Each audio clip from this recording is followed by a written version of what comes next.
video. Ready. Welcome everyone who is on Zoom today and in Facebook Live. I'm Carole MacMullan, and I'm happy to present you with one of my favorite topics, hostas. Hostas are a perfect addition to your shade garden, and this presentation is being offered to you through the North Fulton Master Gardeners, of which I am a member. And the North Fulton Master Gardeners are part of the University of Georgia Extension here in Fulton County, which is part again of the big University of Georgia Extension program throughout the state. Those of you coming from out of state, every state of the 50 states does have a Master Gardener program, which we'll talk a little bit more about in a minute. Moving to the next slide, we have a little bit of housekeeping that we need to talk about. I need everybody to mute so that we don't have any background noise. We do have a Q&A. We're going to pause midway to go into these questions that you've asked, and then any of the ones that we don't cover at midway, we can cover at the end, or if something pops up at the second half of the program, you're free to ask a question. We'll get to you at the end. And if we don't get to those, we can deal with that in another way when we get to the end. Okay, so this is also, if you're interrupted, if you have a child near you and it interrupts you and you feel that that's where you need to be, you can see the rest of this on YouTube or Facebook, and we will provide you with a link for a follow-up email. Also, we want to improve upon what we're doing, and so we would like you to fill out a survey at the end. Let us know what you liked and what suggestions you have and suggestions for future classes. That takes care of that.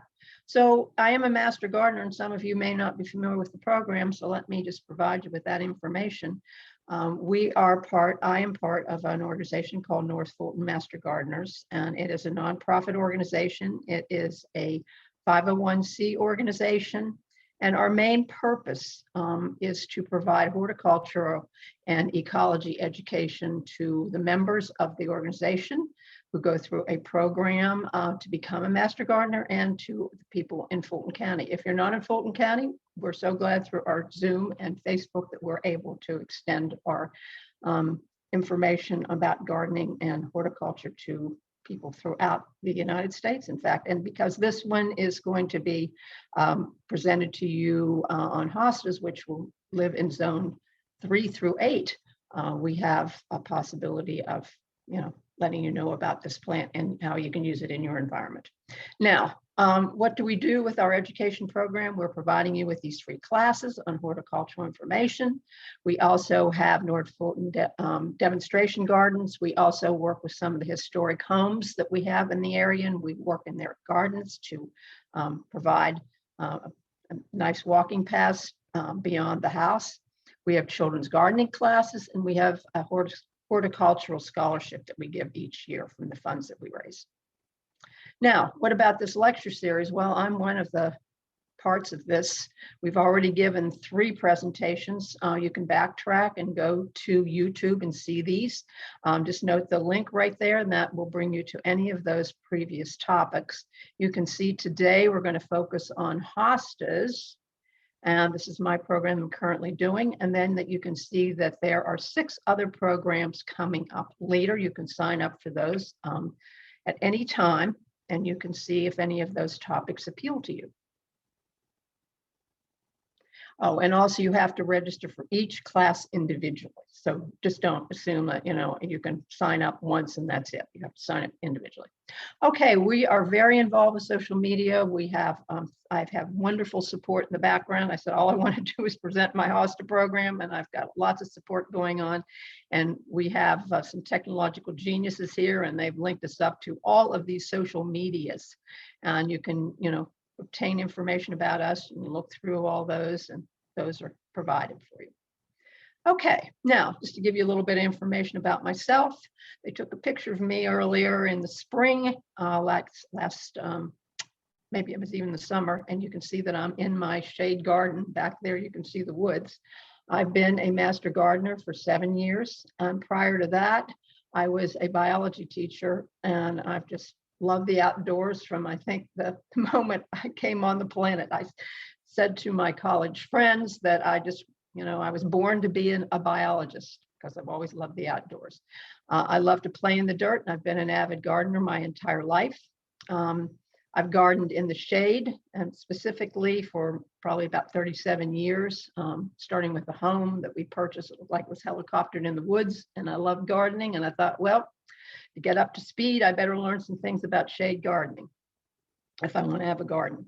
And now with my extra time, I am volunteering and have been volunteering for 10 years at the Assistance League of Atlanta. We do all kinds of wonderful philanthropic endeavors. Now, moving on, here's the topic that you all signed up for, okay? Hosta, a perfect addition to the shade garden, to your shade garden. And you can see here, I think I counted 13 different hostas here. So this can give you an appreciation for the fact that they're just endless, almost endless varieties of hosta, that they come in different colors. You can see here we have a chartreuse, we've got a bluish one here, we've got one with margins here. They have different size leaves, different shapes of leaves, and this is what we're going to be talking about in this program. I'm going to give you more information about the different aspects of hostas. Again, this is just to entice you, to draw you in, to give you some ideas about hostas. You may not even know that they come in all these different shades and varieties. And I'm just happy to report that there are over 600 varieties of hostas and counting. The hybridizers and the geneticists have gotten together and they have created just a wealth of variety here. So let's learn some more. Okay, what are we going to specifically talk about today? The introduction, which is I've already shared with you, the topic that's perfect choice for the shade, and I'll tell you about the shade, what type of shade I'm talking about, because shade can come in a lot of different varieties. Planting zones, I want to give you a little bit of history. How in the world did we ever hear about hostas? Where did they originate in this big beautiful world that we live in? Where did they come from and how did they get to us? The growing requirements, what do you need? You know, those of you that are tuning in beyond Fulton County, they'll definitely grow here and they will grow in a wide variety of locations throughout the United States. Let's talk about that in more detail. And then hostas, once they have been, they're happy where they are, they will support you and provide you with some freebies. But you need to learn how to divide a large hosta into other smaller versions of the hosta, which will, if you plant them correctly and you've used my suggestions for the growth requirement, you can multiply your hostas. Then we'll talk about variety and appeal of hostas. And I am so happy that the American Hosta Association has come up with what they call the Hosta of the Year, and I'll tell you more about that, and you'll see the dates, and I'll explain why I have those specific dates there.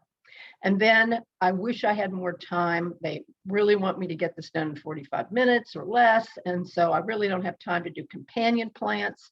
I'm going to just talk about them very briefly. I did earlier a presentation on shade gardening, and you can refer to shade gardening for more ideas about that topic. Zones. All right, you are tuned in to an area of the country. Fulton County is in Zone 7B. This is Fulton County, if you're not familiar with Fulton County, part of Georgia.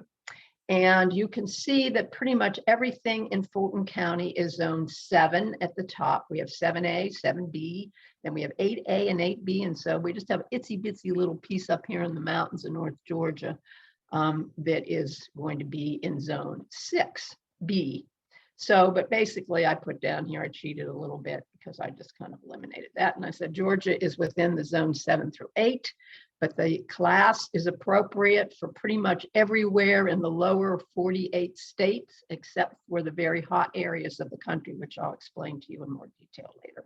And this comes to you from, you can see UGA Extension Service. This is one of the things that you can access online. Now, let's just give you a little bit of a hint. This is the environment that I live in. Notice all those trees back there, and you can see that there's nothing really growing back there. When we bought this house in 2006, there was nothing here. And just to give you some idea of appeal, you can see what I did first. I had this little short wall put up. Then I put 18 inches of topsoil in here because I wanted to make sure my plants would grow. And then I wanted to add some visual appeal. So you can see these two rocks, they were freebies. They were volunteers. They came with the property. This property is just filled with these big bolters. You can see there's a little guy over here and another one here. But that adds to the visual appeal. You not only want plants, you want some other appeal. And you can see I love blue. And I have a bluebird bath here, and I have a container here, and I have another bluebird bath over here. So that is my garden, and that's what I started with. Practically nothing. If you see anything growing there, those are all daffodil bulbs that I planted probably in 2007 or so. And that springtime, you can see in my garden, you can also see that I planted 2 cherry trees in there. So that's some companion plants you can put along with your hostas. All right, let's enter my garden. And oftentimes, you see in gardens, you see a pathway. And it's kind of to draw your eye back. You can see there's woods back there. It's not only a way to get back there, but it's just a way to draw your eye back to the environment back there, which I have at least 75 now. I've been 75 and counting of different kinds of hostas in that environment in the back there, which is probably about 1/4 of an acre to 1/2 an acre back in there. Now, what do you do with that blank slate? Well, how did I get drawn into hostas? You can tell that I'm so enthusiastic. I love hostas. And how did I get hooked? Well, my first love was a big love and a big blue love.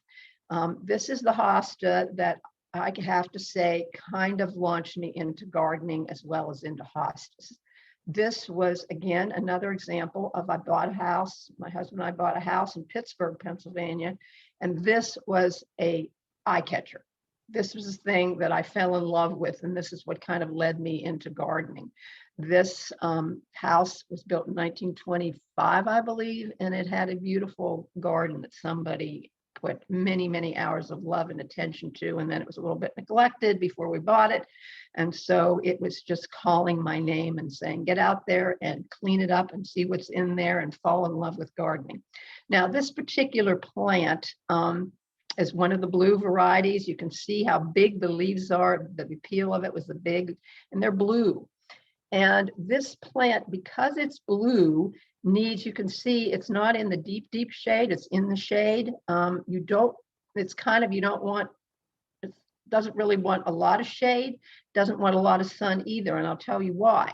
First of all, you can't put this particular plant in deep, deep shade because it has the blue in it, and therefore that's going to influence its ability to store energy. It's not green.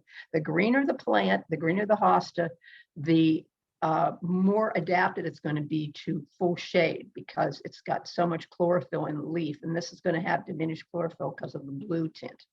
Now, if you put it into hot sun, it has what makes that blue look is a wax. And that wax can actually melt in the sun. And so that blue will get diminished, and it can also almost look like green. It's like you melted away the blue and then there's green underneath. So that particular plant is pretty finicky about exactly where you want to put it. All right. Now, how did we get hostas? Where did they first come from? Well, the first ones came from seeds from China. And these seeds were sent, I guess, to Paris, and they were planted in a garden in Paris. And now that was a seed, and that was just one plant. Now, how did we actually get some plants that enticed people and drew them in and made hostas one of the most favored plants for the shade? Well, we have to thank the Dutch East India Company. They employed these 2 doctors, and these 2 doctors were allowed, the Dutch East India Company was only allowed on one little tiny island in Japan because Japan was very suspect of the Europeans, and they didn't want to be colonized, and they didn't want their culture to be contaminated by the European culture. And so they kind of segregated these people off on an island, and these 2 doctors went around in this island that they were allowed to, and they collected. Now, they were only allowed to collect. They were not allowed to remove them. So what did they do? They drew them. So I guess they were not only excellent doctors, but they were also artists. And here's an example of what we call botanical. This is if you purchase something like this, we call them antique botanicals, and I have quite a few of them in my home. As a biology teacher, that was just something I gravitated to and decided that's something I wanted on my walls, and just the antique aspect of it was appealing. This, I think, dates back to the mid-1800s, and it is a hosta, and you can see the flower of the hosta there.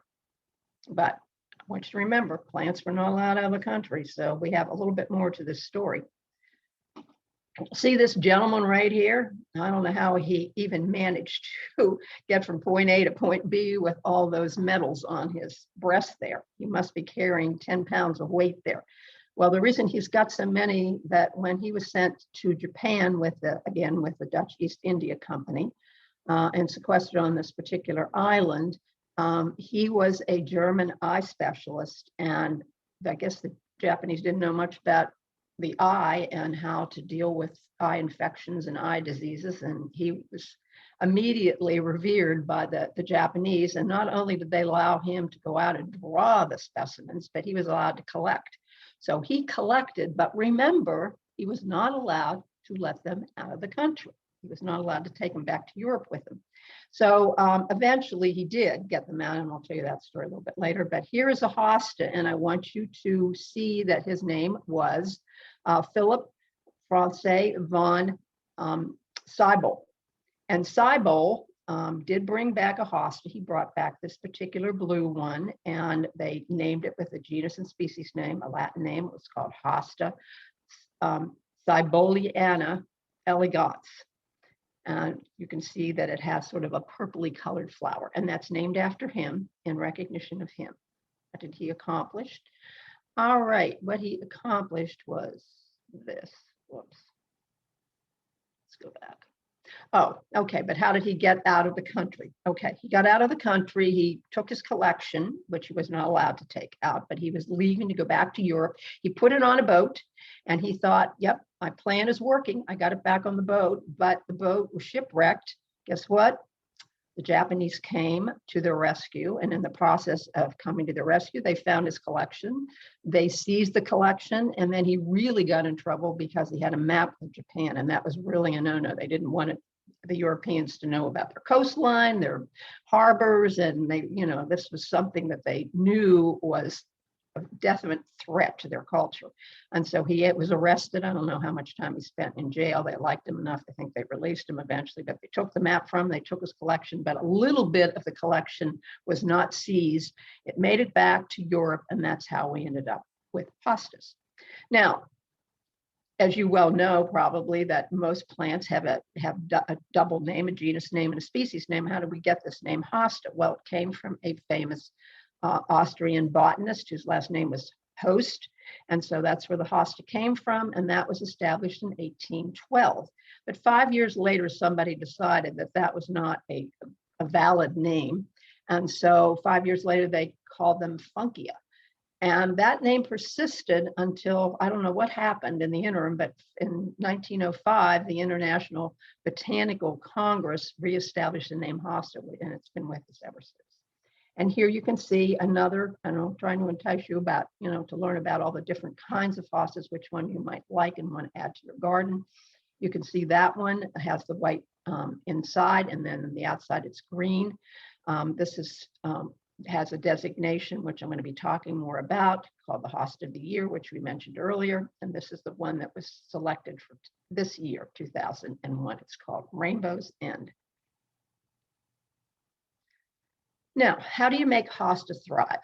Okay, I mentioned that it's shade loving. What do we mean by shade loving? Okay, well, we've got partial shade, and we've got partial shade. What is that? That's 2 to 4 hours of sun. So the ones that are not green, they are going to need some partial shade. Now, if you have something like this, this is going to take more shade. So you can actually put hostas in pretty deep shade.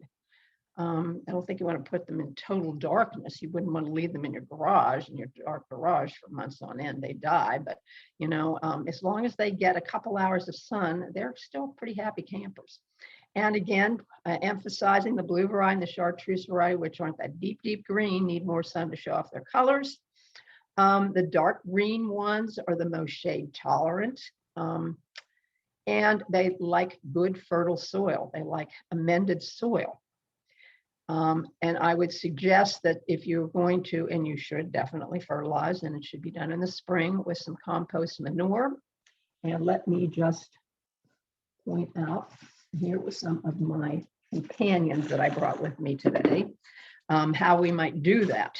And I think I do have a slide coming up on that, so we'll come back to that, but I want to point that out to you. Now, that's not, so you want to fertilize, that's real important. You want to fertilize in the spring. And they thrive, as I said, we talked about the zones in zone 3 through 8, except where it's very dry. So there might be zone 7 or 8 in Texas, but Texas is really dry. So they probably won't do too well unless you've got a good way of irrigating. They're easy to grow and they're very disease tolerant. Now, okay, maximizing your success. All right, let me put my garden gloves on. Now, I'm from Pennsylvania, and I'm from a part of Pennsylvania where the soil is usually really, really good. And the soil's kind of like this. It's nice and brown, and it's just, I just love to put my fingers in it. All right, well, welcome to Georgia. This is soil that I got out of my daughter's yard. She lives in a new subdivision where they've skimmed off any topsoil that might have been there. And all we've got here is, you can see, is clay. And I also complimented the Georgia soil. We always have lots and lots of rocks.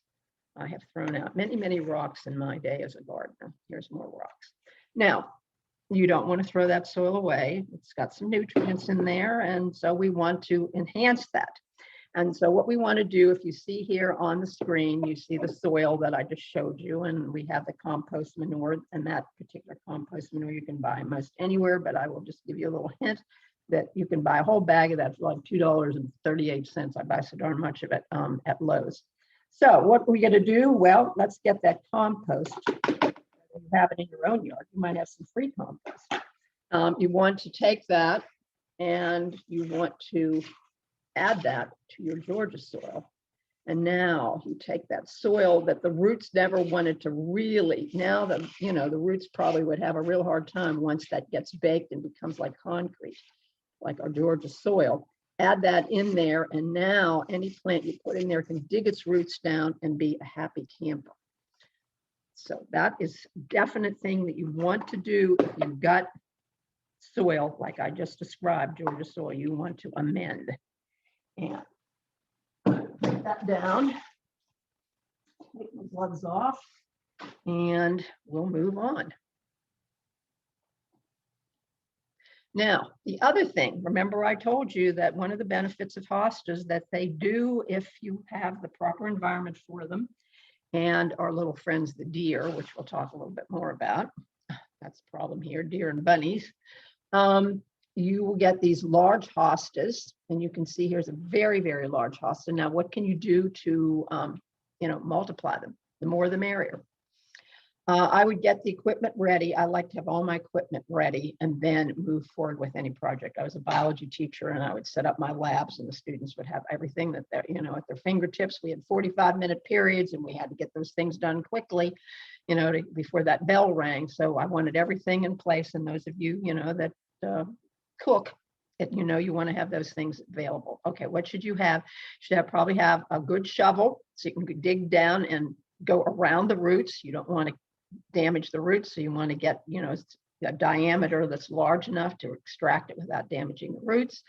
You may need a sterile knife. We'll talk about that. A pitchfork might help get it out of the ground.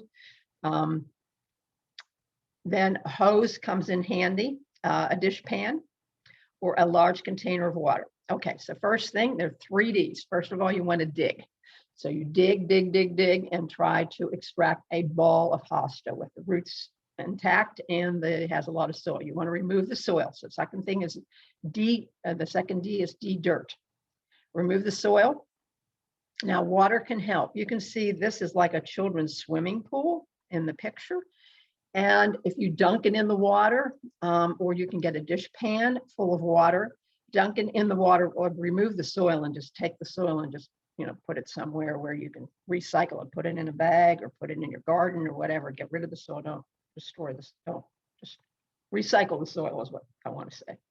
And then to divide it is basically, if you've got somebody who's ADD, don't ask them to help you divide. You need a lot of patience. You don't want to destroy the roots. So you just, massage the plant, and the water really helps to, the root that's are kind of intertwined. You just use your fingers and try with patience to eliminate, to divide it into the different plants. If you really can't do that after, trying and you're frustrated, get out that sterile knife. And actually the hostas are pretty forgiving. And if you want to know more about that, there is a YouTube on that. If you YouTube dividing a hosta, you should be able to find more information. Now, I mentioned deer. I love deer. I love Bambi. I love the Bambi story. I love the Bambi movie. I came from that generation. Now, Bambi and I are not the best of friends because he likes my hostas as much as I do, except he eats the hostas and he takes big chumps out of my hostas, and sometimes he chomps them right down to the bare bones to the ground level. So how in the world do you coexist with our dear friend, the hosta? Well, you might want to get them to go next door. Here is a solution. I use liquid fence, or there's other products similar to that one. Deer Off is another one. There's several different things, and they're not toxic to your dogs. Are not toxic. It's just a stinky material. It's just a stinky substance that you spray on your hostas. So if you buy hosta, it's the first thing I do after I get out of my car. I spray it with the Deer Off. And then I go through my garden, all my plants. As soon as those things start popping up out of the ground, I, give them a dousing of the Deer Off. And you have to do this every 2 to 3 weeks. It comes in granular or it comes in a spray. I prefer the spray. You may prefer the granular. I have so many plants, the spray just is a much faster method for me to accomplish my goal of repelling my deer and my bunny. And I live in the woods, and so of course I'm going to have deer. And I live in Milton. There's plenty of deer around here. Okay, here's another problem. I have had this problem more so when I lived in Pennsylvania than here with slugs. So you may have them and you may not. And many hostas actually are slug resistant. If they've got a big, thick, leathery, textured leaf, the hostas are pretty much slug resistant. Now, take a look at this one. You can see I just described the kind of hosta that's slug resistant, Okay, if you were my live audience and I could actually interact with you out there, I'd ask you the question, is this particular one slug resistant? Okay, if you read the information below here, you can see that this particular hosta is got the big, thick, leathery leaves, and it turns slugs and snails off. All right. Now, here are some more examples. Okay, Crosser Regal, and then we've got North Exposure up here, and we have Spilt Milk. I love that name. I love the names that they come up with for these hostas. And hosta is a Latin name. It's the genus name, as I mentioned, came from host, remember. And you can see they all are different kinds of hostas. They all have different colors. And I want to point out not only the fact that these are slug resistant, but look at the variety of leaf shapes and colors and margins. And this one, has a little, and I love blue, and this just has that little bit of line of white in there. Okay, now, there are hundreds, literally hundreds, and I looked this up. There's this website, the Laid Back Gardener blogger, has probably about 500 varieties of hostas listed, and I obviously was limited in my time and space, so I only listed 10 of them, and they're all alphabetical. And you can see that there are 10 of them, and most of these are blue, or they have, they're pretty much all of these are blue varieties, even though they say like Big Mama. I'm not sure exactly what color that one is. But here is an example of one of my absolute total favorite hostas. This is called Captain Kirk, and it's got a bit of blue in it, a little bit of green in it. So if you were my audience, and I'm going to ask you this question and see if you come up with the right answer. Is this one of the hostas that is slug resistant? Okay, so look at that leaf. Now, hopefully you said yes. Notice how textured it is. It's a thick one, and it's kind of like a medium-sized hosta. All right, guess what? We've reached the midpoint. It's time for questions. All right, Carole, good stuff. We got a lot of questions, a whole Okay. lot of them around pest management. So I'm going to start with that and just some clarifying questions. A question around the deer. We have one, can you use urine to spread around the perimeter to help deter I've deer? heard human hair. You can buy coyote urine.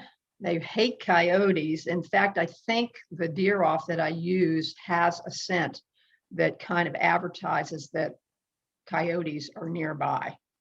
And that's a turnoff. In fact, I've been up to Gibbs Garden in Ball Green, Georgia, and they use the spray, of course, and they also have these cloth, and I should have brought it.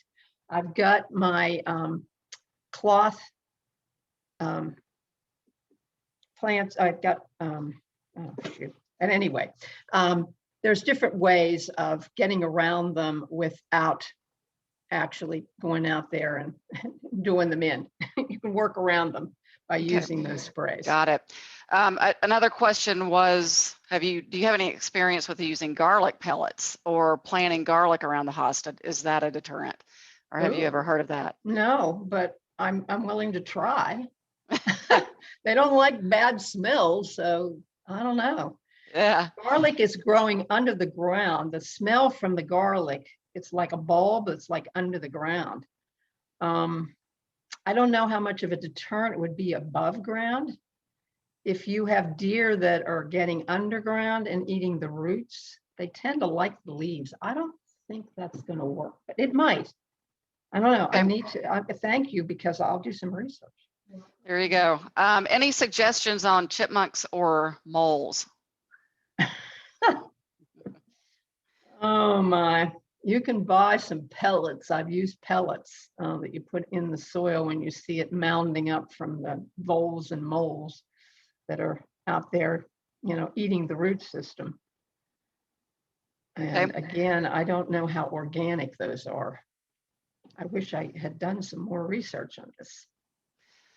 All right, so you said to fertilize in the late spring. Can you clarify late spring? Is that April or May timeframe?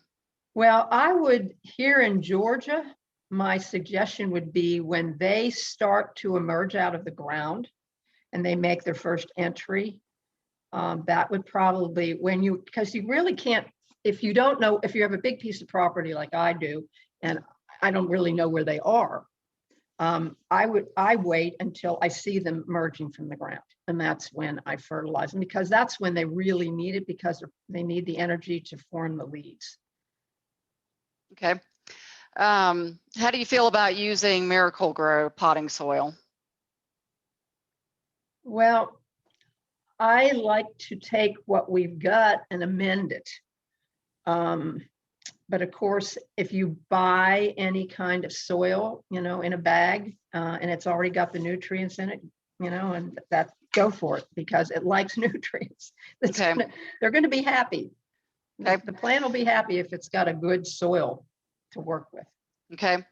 When amending the soil is, I'm trying to read the question. When amending the soil, is that like 1-to-1 ratio by mixing a soil with the same amount of compost? Is that what you recommend? I think that's the question. Yeah, that's pretty much the way I do it. Yeah, but you kind of, it's kind of like I get my fingers in it and I can kind of feel when it's got the right texture. When you kind of like play in the dirt, you kind of get like this feeling that, you know, now I know the roots are going to be able to sink down into this nice, good soil.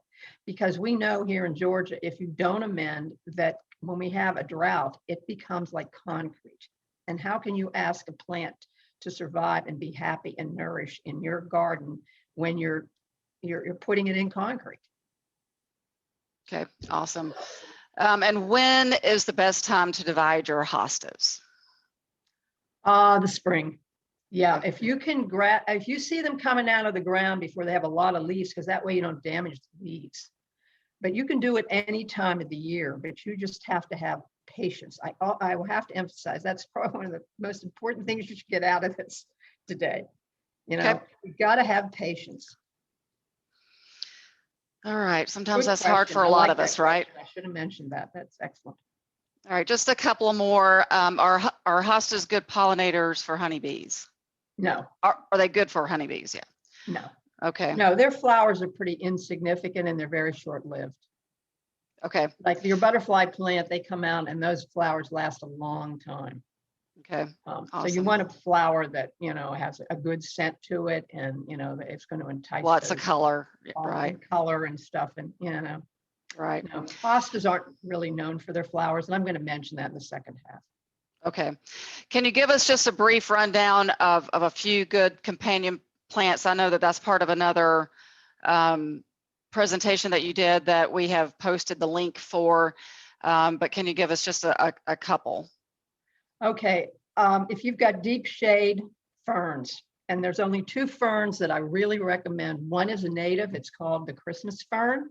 And the other one is the autumn fern. It may be a native also. Those are the only two. I've tried a lot of different ferns in my garden, but the only ones that seem to be happy are those two. I've tried this beautiful Japanese one that has beautiful colors to it. Sometimes it rewards me and comes up, and other times it's a stubborn, it stays under the ground for a couple of years and then it'll come out again. I don't know what the secret is, but those are the two standbys. And then you can plant hydrangeas. Hydrangeas and hostas look great together. But again, hydrangeas don't like don't like the really deep shade. So please don't put any hydrangeas in the deep shade because you'll just get leaves and no flowers. Then primroses. Primroses are another option. They're available right now. I've seen them at Pikes. I don't know if I really want to put them in there because we've had a few 20-degree evenings here. So I would kind of hold off on putting anything in.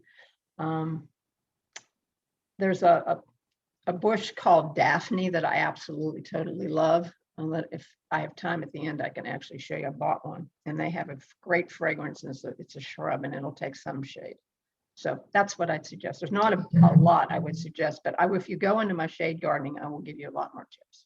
Okay, great. And for those of you who need more information on deer and how to take care or get rid of critters and things like that, we have an upcoming webinar called Attracting Wildlife and Detracting Critters, and it's on Sunday, March 21st at 2 p.m. So join us for that.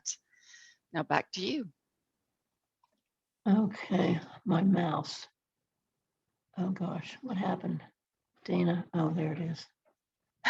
I just lost my mouse. And speaking of a mouse, I have a different kind of mouse. You have the mouse with your computer, and I've got this darling little thing over here called little mouse ears. And I want you to realize that hostas come in big and small. And just because I mentioned the word mouse, let's start with the little guy first. There are a variety of hybrids that have cropped up on the scene a lot lately of really teeny tiny ones. This is one of the tiny but not teeny tiny ones. It gets about an inch long leaf. This one is very blue and has sort of a purpley flower with it. And that in contrast to this other one called Sum and Substance. I read that some people get leaves that are up to 20 inches in length. I have never been that fortunate, probably because the deer every once in a while do get to my plants as much as I've tried to keep them away. And I think that diminishes the size of my leaves. So I'd say 10 is probably about the size for North Fulton. And here you can also see some flowers. These are these short-lived flowers. And I do want to mention the flowers. I will have to admit, when I first started to raise these hostas, and I was getting up to 25, 30, 40, 50 of these when I lived in Pennsylvania, I never liked the flowers. And some people are snippers and some are keepers. And I was a snipper. I will have to admit, I was a snipper. I didn't like them because they diminished the look of the, they kind of covered up my pretty leaves. But now I'm kind of like in the new category of keepers. I would kind of like to keep them. So anyway, I don't know where you fit into the scene if you've had them and if what you do with them. They look very appealing right there. I don't know why I was, part of that snipper group, but I was. I will have to admit that. Now, again, hostas. I want you to realize that you don't have to have flowers. You can, in your shade garden, you're not going to get a lot of flowers. I tried to plant a stilbe that did beautifully in Pennsylvania. It's just too hot down here. You can see them. They have them in all the big box stores. And they have them at little stores, little garden shops here and there too. But they don't do well here. It's just entirely too hot. They just shrivel up and just disappear under the ground. So here we go. Look at the beautiful colors here. This is Halcyon. Look at Halcyon. It's a medium-sized hosta. It has blue again. You see that partial blue. And then we also have the August moon. Now, which of these, if you have a lot of deep shade, which of these should you go to the store and buy? Well, hopefully you're going to say, got that one right. The August moon is the one that is going to be more shade tolerant. The Halcyon is going to like a little bit more sun, but don't, again, it's got that waxy coat on the outside of it. Do not put it into very intense sun. Okay, here's something else, the margins. We've got all kinds of margin options here. Sometimes they're wide margins, sometimes they're narrow margins, sometimes the margins turn into lines. We have the Alba Marginata, and you can see that this is a Latin name. We looked this up. Alba in Latin means white margin. So that was a good Latin name that they picked for this particular variety. And here's one of my favorites. It's one of the, I wouldn't say it's large, but it's not one of the giant leafed ones. It has a large leaf and very appealing with the white edge and the blue interior. Now, again, Barbara Ann, do you want to give it a little bit of sun, or is it going to be a happy camper in the real shade? And hopefully, again, you see that it's with a white margin, it cannot carry on photosynthesis there. It cannot store energy. It's dependent upon this area where the chlorophyll is. That is an albino portion, and it does not have any chlorophyll in it. And so it does need some sun. It's not going to thrive in deep shade.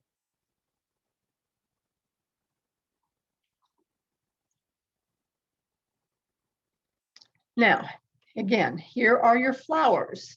And some hostas usually have only two shades. Some varieties, you can look them up, before you buy them. If you want a white flower, some of them, will grace your garden with white flowers, and some will grace your garden with the lavender variety of flowers.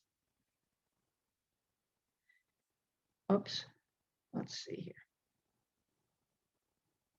Now, these are, let's see, what's the title on this one? I'm going to ask Dana because it's covered up. What is the title on that one? On the left, Dance With Me, and then Dream Queen. Yeah, but what's the overall title? Mix it up. Oh, Mix It Up. Okay, I can't say I've got something that's impeding in my ability to read the title on these things. So we're going to mix it up, and if it looks good in your shade garden to have color variation. And you saw that when we looked at the first two slides of my presentation, how you can have a very appealing, visually appealing garden by mixing up the colors. And Dance With Me, you can see, is over on the left, and over on the right, we have Dream Queen. And you can see how very, very, very, very different the leaves are. The hybridizers are just having a field day, and then they just keep producing more and more and more varieties year after year after year. And you can see Dream Queen, I have 2009, and it was designated as the Hosta of the Year for 2009. You can see why it's quite appealing in its color variation. And again, can it carry on photosynthesis in that area? Live audience would tell me. And hopefully you would tell me no photosynthesis there. Now, the hybridizers, I don't know how in the world they do these things. I mean, it's just pot luck sometimes. You get a hosta growing in the yard and it's gone through mutation, just like this COVID. You know, it's had 7 different mutations so far. Well, these hostas mutate too. And sometimes you can make a bundle of money if you're a botanist, if you're a gardener, and you find a hosta that is a little different. And somebody somewhere found this one with the very appealing variety that had never been seen before. They have stems that are red, and that's called cherry berry. And we have to thank the power of genetics and the power of hybridizing for creating that. And I have friends that are in the hybridizing business, and they use a chemical called colchicine, which causes the chromosomes to get shuffled around, and they can create some variety, some of which go into the garbage can because there's mutants that are just not very visually appealing. But somebody's made some money on that particular one. Look at how pretty this one is. This one is called Eternal Flame. And again, this one has a very thick textured leaf. And notice, again, I told you one of the good companion plants is a fern. Okay, Francis Williams is one that's been around for many, many years. And I'm going to ask you again, where would this go? Into deep shade or into an area that is partial shade? And I'm also going to ask you, is it slug resistant? And you can see how puckery this particular one is. And it's just, you know, it's pretty green. So it probably can take some fairly decent amount of shade because it just has a little bit of white on it. And it has a big leaf. So it's, you know, it's putting its face out there to the sun. Now, isn't this one a cutie? This is a teeny tiny one. And look at the color. The colors just pop. You know, these hostas just pop, pop, pop with their color. And this one, I would definitely not be a snipper on this one. Look how little, they look like little soldiers, resolute, standing there at attention. They're probably, they'd speak to me and say, please do not cut me. So there's another new genetic combination called Limelight. Okay, and this one is one of the old varieties. It's been around for a long, long time. Elegance, and notice again, it has a white flower, and there it is. Beautiful. Here is another blue one. This is called Big Daddy. Lots of love in that one. And notice, if you've got a lot of rain, this one actually has like a cup-shaped leaf, and water can collect in there, and sometimes those leaves actually rot. So if you're going out every morning and checking on your plants, you might just want to, you know, lift the leaf up and let some of the water drip out of there. And a lot of these pictures that I got from this hostalibrary.org.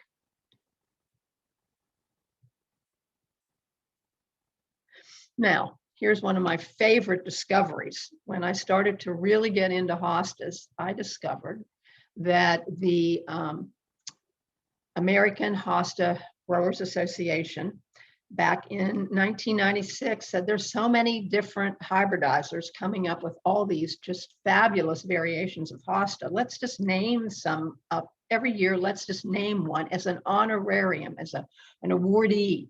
So they started out in 1996 with So Sweet, and every year thereafter, they found one that appealed to them. I guess they had a judging and they decided upon these names. And we've already seen Some in Substance. We have seen that one.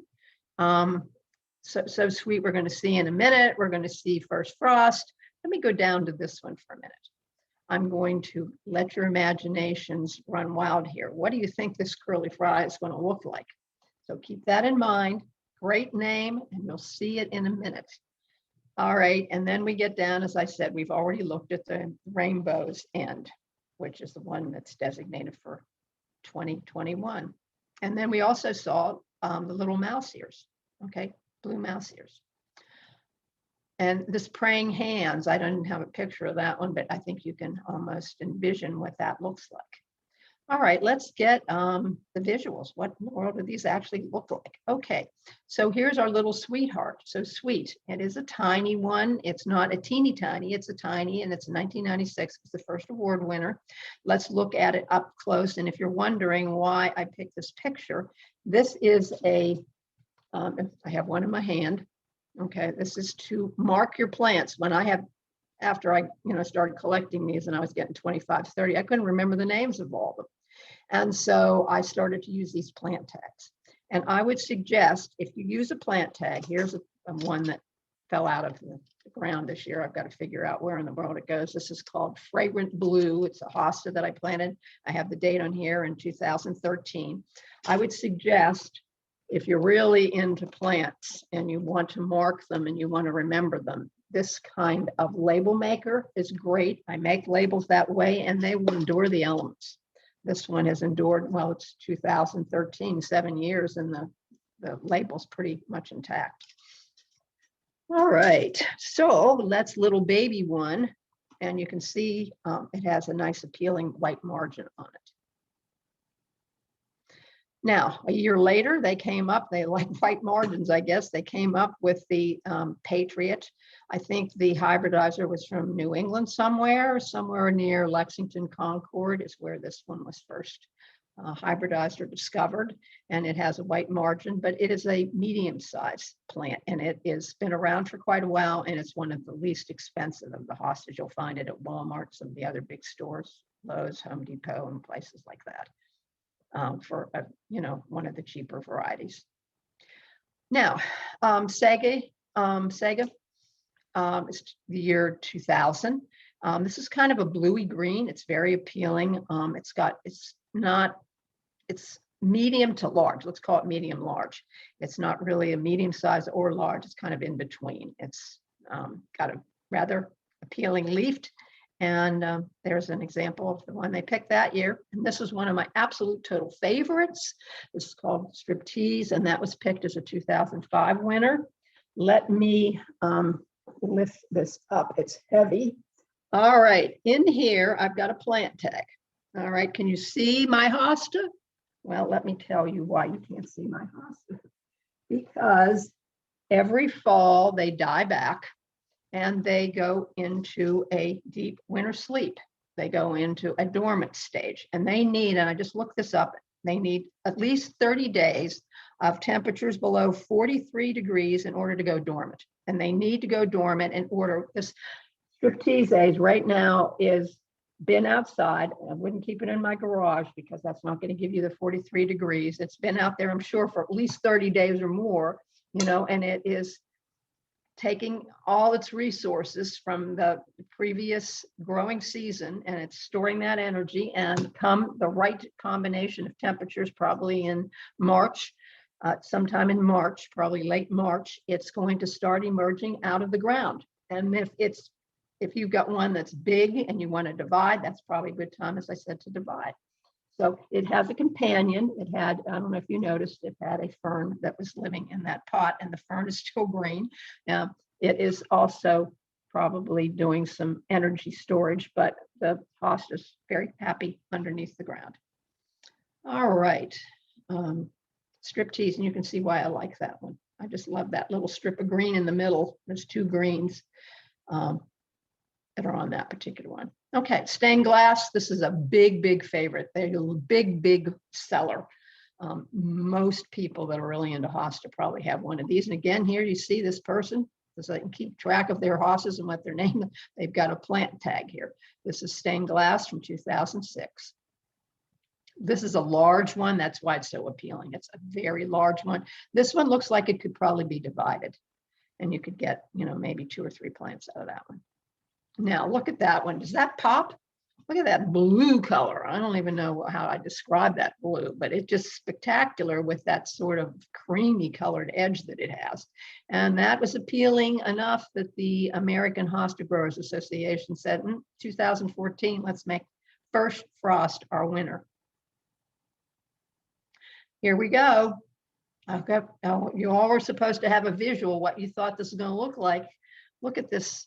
This certainly is a very different hosta. There aren't too many hostas that have this long, pointy edged leaf. And then on top of it, not only does it have that sort of, spear-like look to it, it's got the puckers. And that's how it got its name. Great name. And the Hosta Association said, hey, if you can hybridize some hosta that deviates so much from the norm, let's make it an award winner in 2016. Now, this I love. I went online because I wanted to get this Brother Stefan, which was a 2017, and I just Googled image, and I came up with what looked like two different plants. And I thought, you know what, whoever took a picture of these and identified these as Brother Stefan, somebody's made a huge mistake. Well, I looked at them side by side and I said, oh my gosh, it looks like the very same puckering, the very same size leaf. And investigating, I'm so glad I did this presentation because I didn't even know this. This Brother Stefan, well, I don't think I have this one, but I'm going to buy this one. This is what it looks like in the spring. It's like a chameleon. And come fall, hey, you've got a totally different look. So it goes from the greeny, yellowy color. And now it looks like it's probably more adapted to carrying on photosynthesis. Maybe it does this so that it can store more energy. So when it does go dormant, it's got some energy to pop it out of the ground for the next season. So thought I'd share that with you. Interesting. Now, again, then you decide that you want to buy a book on hostas. There aren't a lot around, and I think the reason might be is that there are so many kinds of hostas, and you really can't keep up with it. If you published a book a year ago, there's going to be new hybrids that are popping up all the time. And so I've only found two, and then you'll find at the end of this presentation that there's like two that I recommend because there just aren't any. These are the two that I have in my collection, and when I looked them up, that's pretty much all I found were these two, and they've been around for a little bit of time, so you're not going to have some of the newest hybrids pictured in there. But you know, since we're online all the time, there's just go to that Hosta library. You can see tons of them, and I have other suggestions for websites to go to. And again, I want to, towards the end of my presentation, look at all of these varieties. Look at the colors, look at the margins, look at the size of the leaf. Look at this guy, you know, this is the one that kind of enticed me to get into. This is the elegance. And notice that it looks like a heart-shaped leaf. And then we had the curly fries that had the, you know, the very oblong spear-shaped kind of leaf. And then you've got the ones that are more oblong, more rounded. Some of them are more puckered, more leathery looking. And you can see that this is under tree, and that's good. What did I tell you about these blue guys? If they get too much sun, off goes the waxy blue coat, and they don't look too blue anymore. So if you're into blue, that's what I, okay. And then this is just an example. Look at the appeal, mix it up. Put your hostas, you know, get some greens, get some blue, get some small, get some large, get some ferns in there. Here's your hydrangeas. And then I always like to have a little bit of some other appeal here. And here is a bird bath. And so that's why I selected this particular one, because it gives you a little bit of a chance to mix it up. And again, I highly suggest that you put it all together and create a little piece of heaven. I just love my garden. It just makes me happy when I'm out in my garden. I love flowers. And I hope you do too. Here are my references. You can access this afterwards. We're going to send you a link. So if you don't have time to write this down, I'm just going to mention the first one I bolded because this is our University of Georgia Extension site where you can get all kinds of gardening information, not just on hostas, but a wide variety of topics.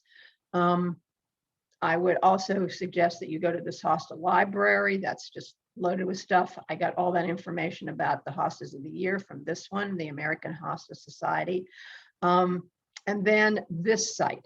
I am not real artistic. I'm a scientist. I was a biologist. I wish I had somebody, you know, as a partner or whatever, who would have that gardening flair, the design flair. If you want some suggestions, this is just a gem, absolute gem of a website. This one right here, disgardenia.net.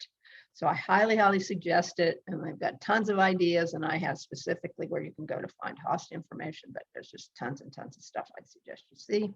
There are the two books that I mentioned to you, and I want to have time to do some questions and answers. So I'm going to just skip through that quickly. And now we're going to go to questions. And oh, well, before we do that, let's just say, well, these are the ones that we've done. And I do want to mention that we're having one coming up on lawns. And I'm sure there's going to be many, many, many people interested in learning about lawn care for both spring and summer. And that's coming up on March the 2nd at 7 p.m. And then we've got other selections here. We've got so many wonderful topics. So pick out one that you like or several ones that you like and sign up for them. Okay, questions and answers. We're ready. All right, Carole.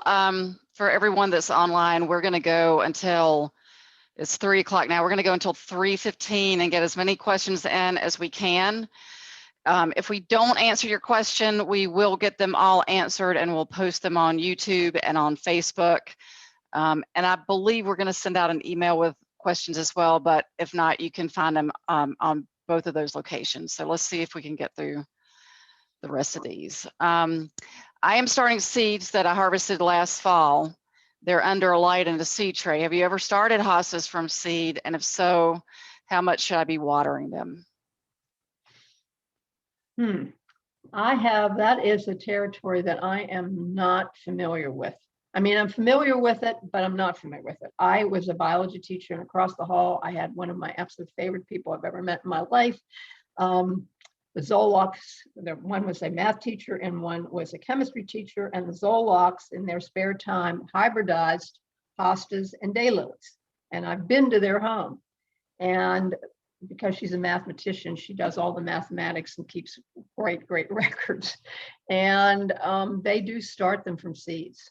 And I really should have listened a little bit more. I was more, because the daylily thing, they really emphasized the daylilies, and I wasn't paying attention that much to what they were telling me about the hostas at that point in my life.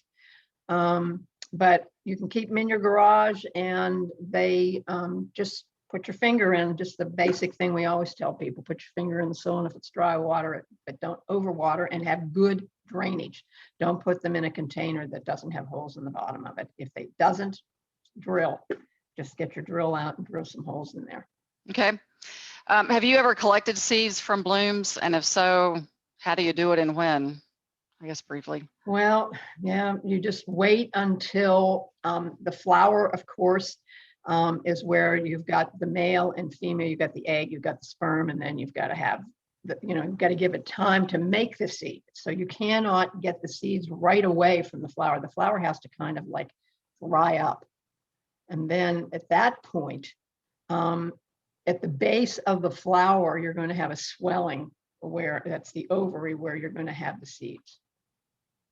Okay. I've not done this, but maybe you can make a pile of money and come up with some really good hybrids that are appealing. Maybe you can even win the Hosta of the Year award, and that would really escalate you up to skim you up to the top. Again, I should brainstorm with the Zoloc family, with Steve and Sarah, and ask them more questions. All right. Where do you get the metal tags? Yeah, where do you buy them? The only place I've seen them locally is Pikes, but I bought these recently because I use so many of them and it's getting expensive. So I went online and I got them. Okay. So you can just put plant tags. I like the ones that have a long stem on them. Some of them come really short. And then I have people that help me with my yard. They cut my grass and they love their leaf blowers. So if you get the ones that are teeny tiny, they might just blow them away. And then we've had some big storms. So don't buy them unless they've got this nice long stem on them. Okay. Okay. When amending the soil, can you just dig some holes and add the manure? Or do you put it on the top of the soil and let it sink in? This is for established hostas. Oh, established hostas? Yeah. I would just kind of loosen the top inch or so of the soil and kind of work it in. Yeah. Okay. Are hostas tolerant of wet soil? Do they like to get their feet wet? They are very hardy. And in Georgia, they will withstand some drought. They don't like a lot of drought. I do supplement mine with irrigation. And they will, if we have like 2 weeks of rain, which we end up with from time to time, I've never seen them really rot.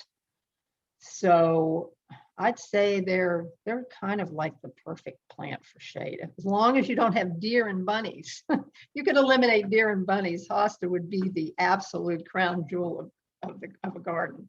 Okay. Do you remove the lowest leaves from your large hostas so they don't get beaten up and dried up and eaten by chipmunks? No, I've got too many of them. I don't have enough time. No, I've never done that. Okay. I mean, if you're more meticulous, I guess I'm not very meticulous because I've never done it. Okay. Do varieties with white stripes need more sun to stay white? Because they're not carrying photosynthesis in the white area, they are not going to tolerate deep shade. They need partial sun, partial shade.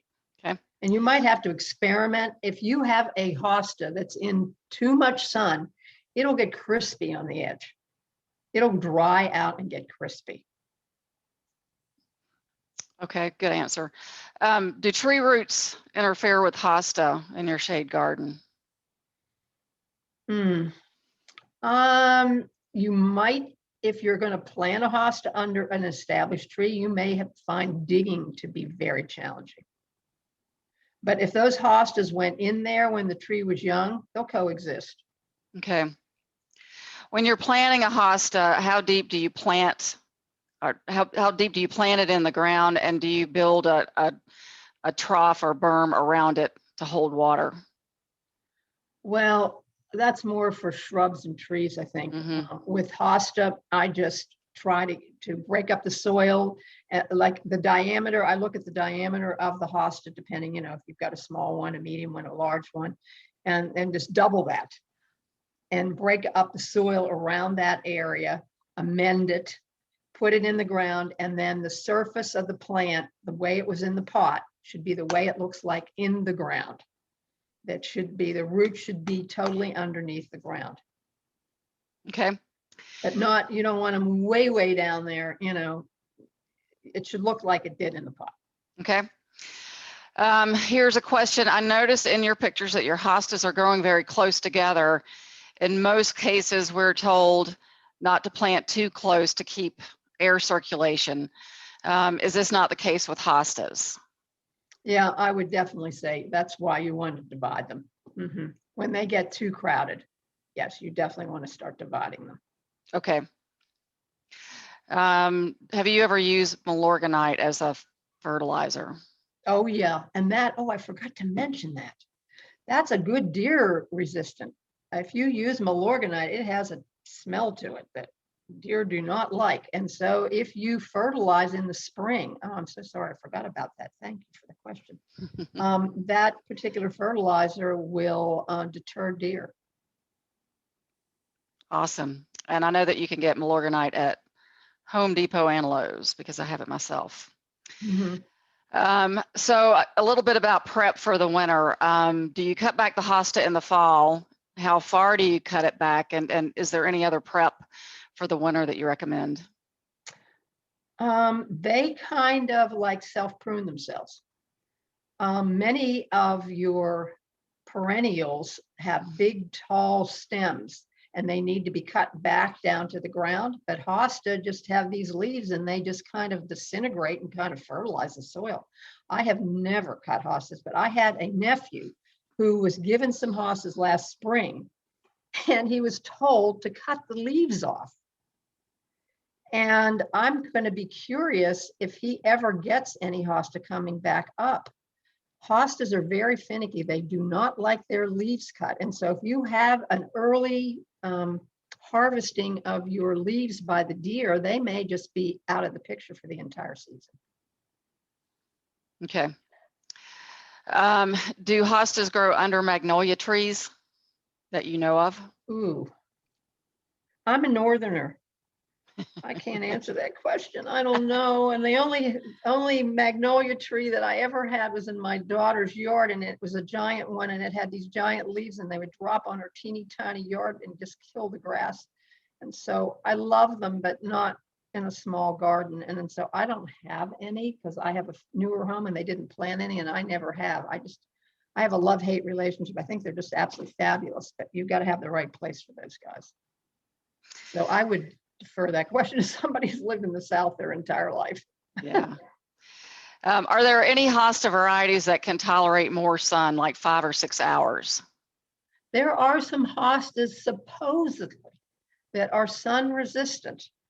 I'm not off the top of my head, I can't tell you what they are, but when you go into a big box store, you go into Pikes, you go into Scottdale Farms, you go into Autumn Hill and other places around here, they are plant tags, and the plant tag will tell you.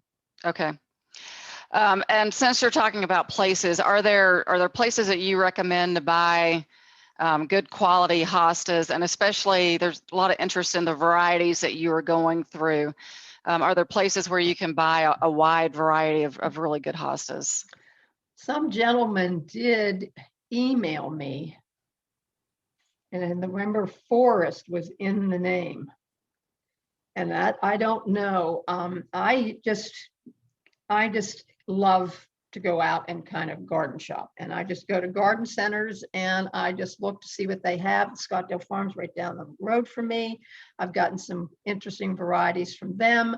When I go to Pennsylvania and I stop along the way, if I find a place, a nursery along the way, I just go in there. And because they live in zone 3 through 8, I can go pretty much to New England where I have family and travel and just go to nurseries. I have a fun time. Been to so many different places from Georgia up to New England, where my sister used to live in Massachusetts and my girlfriend lives.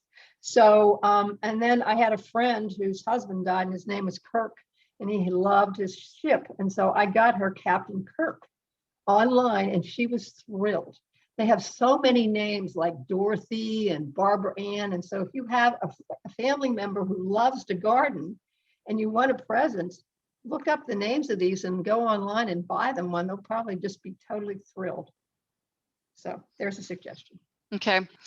What do you do in terms of mulching, or do you mulch? Do you recommend mulching around hostas, and is pine straw okay, or do you recommend something else? I 100% am a mulch person. It is so dry here. It keeps the moisture. It looks good, keeps the weeds down. I have hardly any weeds in my yard. I'm from the north, and you can tell when you drive through my neighborhood, the people who have pine straw, if you knocked in their door and asked them where they were born and raised, they'd say the South. If you go past a house where they've got pine bark mulch, they're going to tell you they're from the north. It is just absolutely amazing. I use pine straw in the back of my property, but I like the look of the and then if you have a gardener, it just makes me cringe when I see these gardeners and they keep adding pine straw until you can't even find the plants anymore. And I can control the pine bark mulch and keep it away from the roots, but it's hard to do that with the pine straw. So I'm sort of the pine bark mulch person. Okay. How do you know when a plant is ready to be divided, and do you ever just let them go? Which is best for the plant itself? I wish I could divide mine. The deer, as much as I try to control them, they do chomp mine down and they don't get too big. I've helped friends, divide them that have like fences around their homes. You have a fence and you have a shade garden. Hallelujah, you've got it made. It's tall enough. No, I don't know. Okay. You recommended a butterfly bush as a companion plant. Aren't these considered to be invasive? Butterfly weed. No, not the butterfly plant. This Butterfly bush. butterfly bush was what I'm saying. No, I didn't want to mention it as a companion plant. It needs sun. I'm just saying it's a good pollinator. Gotcha. No, Okay. it is totally out of a totally different genre. It is a bush. It is a very appealing attractor to pollinators, but it needs the sun. Okay. Just a couple more, and then I think we're done. I noticed a lot of clover weeds, I can't talk, around the hosta plants. Do you remove those or just let them spread? Ooh. Well, when I was growing up, before they came around with all these chemicals that they put on lawns to nourish the soil, we would plant seed grass seed along with clover, because clover is a legume and it adds nitrogen to the soil. So if you don't mind the look of the clover, they are a very good native plant that will provide nitrogen to the soil. So, you know, you can decide whether you can tolerate the look or not. Okay, and then let's ask one more question. I think we're good. I surround my hostas with Epsom salts and it seems to help. Am I lucky or should I continue? Well, it's probably the smell that's a detractor. Yeah, anything, you know, I guess deer have a very sensitive nose and they tend to stay away. They don't like coyotes and they don't like bad smells. All right, I think that gets us to 3:15. Again, any questions that we didn't get answered, we will post to the Zoom and to Facebook. Don't forget our next webinar is lawn care for spring and summer, and it's on March 2nd at 7 p.m. Okay, well, thank you everybody for joining us today. And I want to thank my team behind the scenes. I'd like to thank Sandra, Lee, Dana, and Mary, who have made this a success today. And thank you so much for joining us and being part of our program today.